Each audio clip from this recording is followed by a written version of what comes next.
is Ina. I'm a project coordinator in Louth Local Development Company. Part of my work is developing and funding programmes of learning here in the Red Door with Louise and the supervisory team, all of which is to assist recovery and personal progression. Louth Local Development Company are committed to assisting all the service users here in the Red Door on their recovery journey and are proud to be part of the special recovery community. The personal stories told in this podcast, in this recovery month, speaks for themselves. My name is Joanne O'Dwyer and I am one of the supervisors of the day programme in the Red Door project in Drogheda. I'm here today to explain to you what Recovery Month is and to introduce 4 lived experiences of individuals from the Red Door whose podcast you're going to hear over the coming month. Recovery Month is a celebration of individuals who have found recovery from addiction or mental health disorder. There are millions of people worldwide whose lives have been transformed through recovery.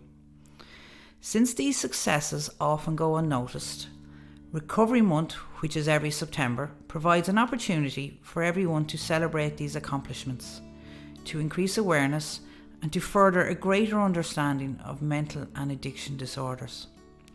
Nationally in Ireland, thousands of people have found inspiration to face their challenges and learn about new ways to live a happy and fulfilling life. Over the course of the month, addiction treatment facilities and programmes will celebrate the accomplishments of those successfully completing treatment and beginning a fulfilling life of recovery.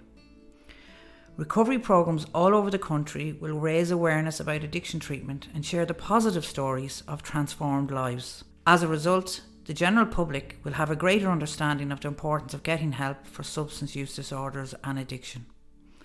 This greater awareness also helps to reduce the stigma which is attached to addiction and to accessing treatment.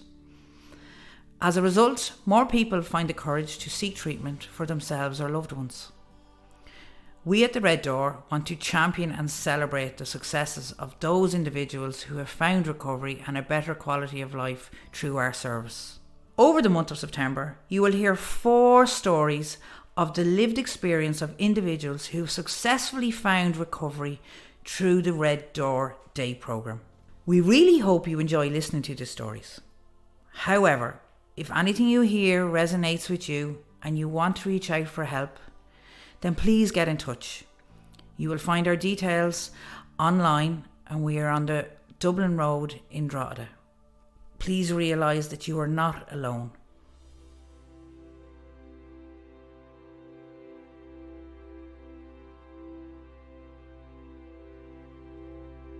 I grew up in Drogheda and lived there all my life.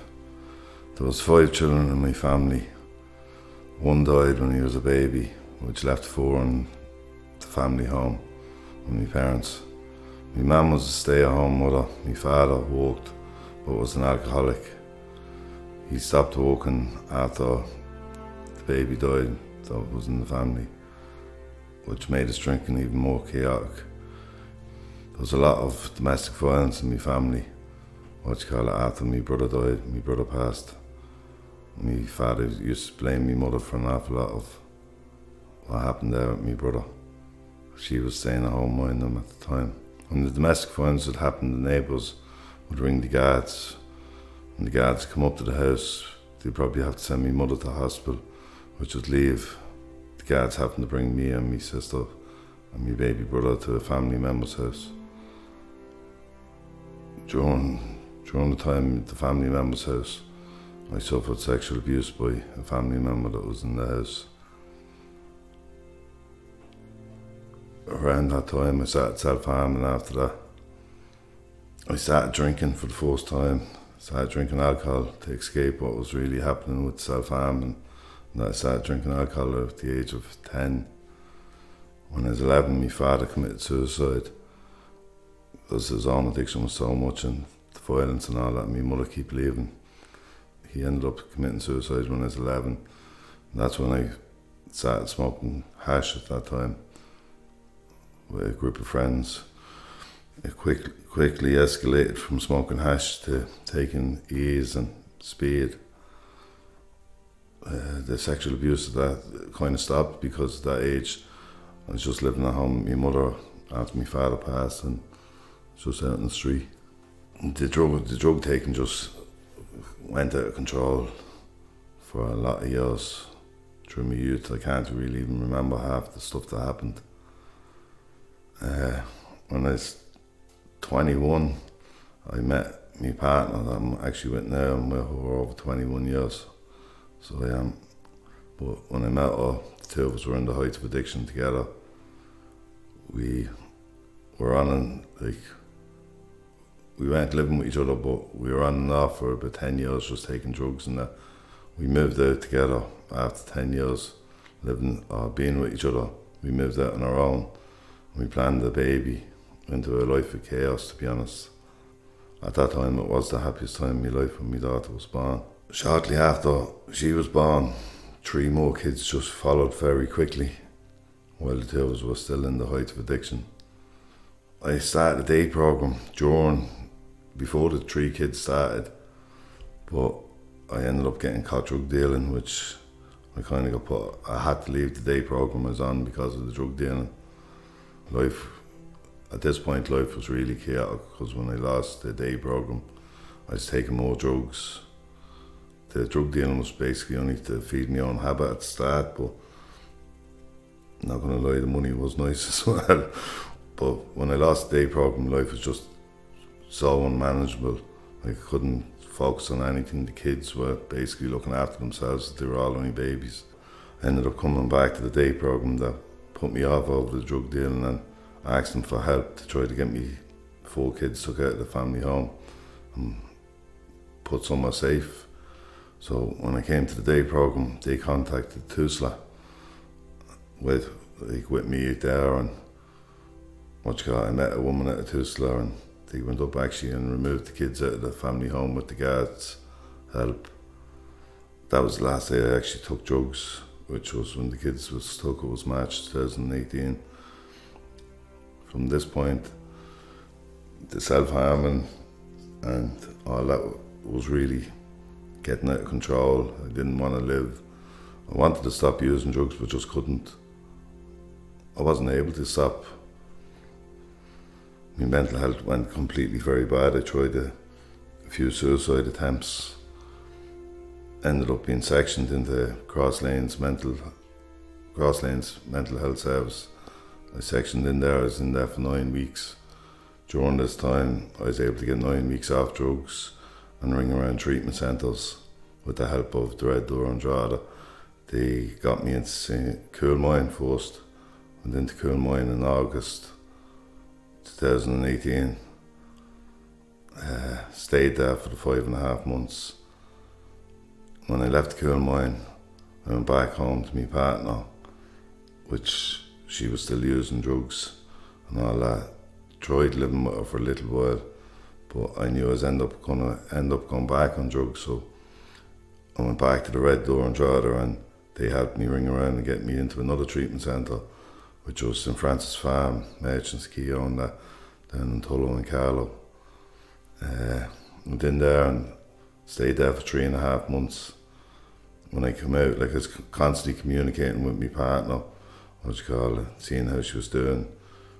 And because I was in that treatment centre, she actually started wanting treatment herself.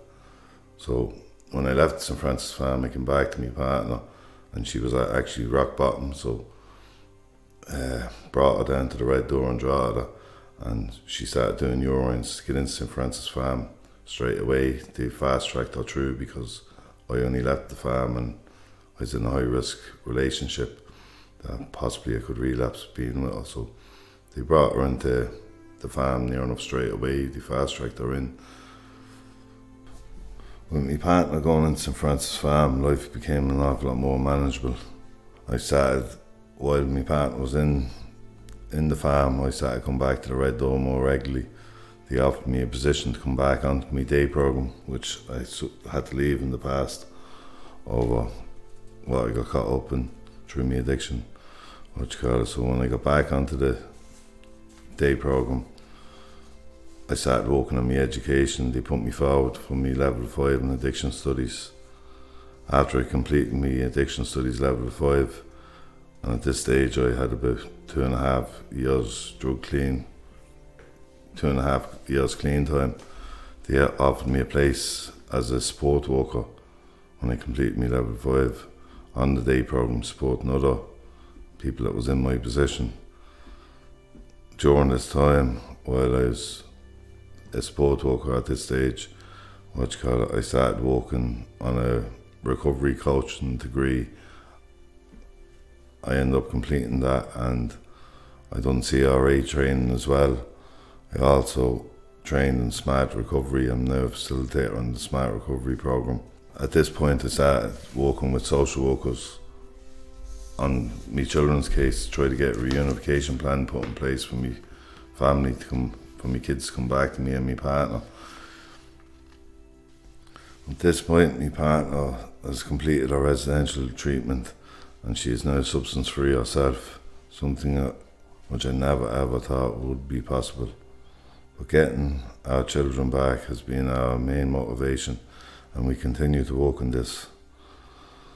Looking back, I never thought I would see this day when me and my partner be addiction free, like recovered from drugs.